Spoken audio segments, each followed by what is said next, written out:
The wind howled through the old cemetery, sending brittle leaves skittering across the marble path as billionaire Richard Hale stopped dead in his tracks.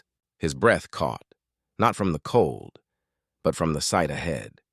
Two small figures knelt beside his ex-wife Eleanor's grave, their tiny shoulders trembling as if the earth itself were weeping with them.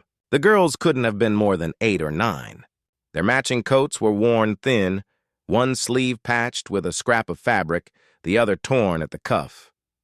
In their hands, they clutched a single faded photograph, Eleanor's gentle smile shining through the years. Richard's chest tightened. He had expected silence, the usual loneliness of these visits. Instead, he found 2 strangers crying for the woman he once loved. He cleared his throat. "Excuse me, do you know her?" The girls startled, their wide brown eyes lifting toward him. The older one, her braids tied with frayed pink ribbons, held the photograph closer to her chest as if protecting a treasure. She was our mama," the younger whispered. Her voice cracked like fragile glass. Richard staggered back. "That's impossible." His own voice sounded hollow against the gray sky. Eleanor had died without children. He'd been certain of it. They had tried for years, but the doctors had shaken their heads. And yet, here were 2 girls with Eleanor's warmth flickering in their eyes. The older girl sniffled, pulling a folded envelope from her coat pocket. She said, "If anything happened, we should bring this to Mr. Richard Hale." His name, his full name, scrawled across the paper in Eleanor's unmistakable handwriting, sent a chill through him. Hands trembling, he opened it. "My dearest Richard, if you are reading this, it means I have gone before I could tell you the truth. Years ago, during my volunteer work in South Carolina, I met 2 sisters who had no one. Their mother died in the floods. Their father was never found. I brought them home quietly because I knew you would never approve. You always said our lives had no room for complications. But love is never a complication. It is the only thing that matters. These girls are my heart. Please protect them if I cannot. Eleanor." The paper quivered in Richard's grip. Memories surged back. Arguments about charity, his dismissive words about projects that didn't concern people like us. Eleanor's eyes, pleading for compassion he had refused to give. He dropped to his knees beside the girls, the gravel biting through his tailored trousers. I didn't know," he whispered. "She never told me." The older sister studied his face, her own streaked with tears. "She said you were kind once, before the money." Richard flinched.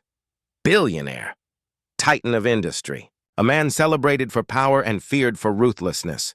Yet here, in the shadow of Eleanor's grave, none of it meant anything. "Come with me," he said at last. "Please, let's get you warm."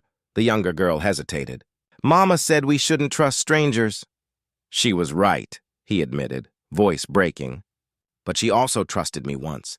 And I swear I'll keep you safe." They studied him with eyes far wiser than their years. Finally, the older sister nodded. "My name is Grace," she said softly. "This is my sister, Hope." Grace and Hope. Eleanor had chosen their names, names of faith he had long abandoned. The drive back to the city blurred past like a dream. In the rearview mirror, Richard watched Grace comfort Hope, their small hands intertwined. He remembered Eleanor's gentle touch, the way she always found light in the darkest corners. How had he missed this? How many times had she come home late, smelling of rain and distant roads, while he buried himself in boardrooms and stock reports? At the estate, once theirs, now a hollow monument to ambition, Richard led the girls into the grand foyer. The marble floors gleamed, but the house felt colder than the cemetery. "Are you hungry?" he asked. Hope nodded shyly. "A little." As the cook hurried to prepare a meal, Richard excused himself and retreated to Eleanor's old study. It had remained untouched since the divorce. There, among stacks of letters and photographs, he found more evidence of a life he had never known. School drawings signed Grace and Hope, birthday cards, Polaroids of beach trips where Eleanor's smile radiated pure joy. Each image was a quiet rebuke. He had once prided himself on control, on knowing every detail of the world around him. Yet the woman he had loved most had built an entire family in the shadows of his indifference. That night, after the girls were asleep, Richard sat alone beneath the portrait of Eleanor hanging above the fireplace.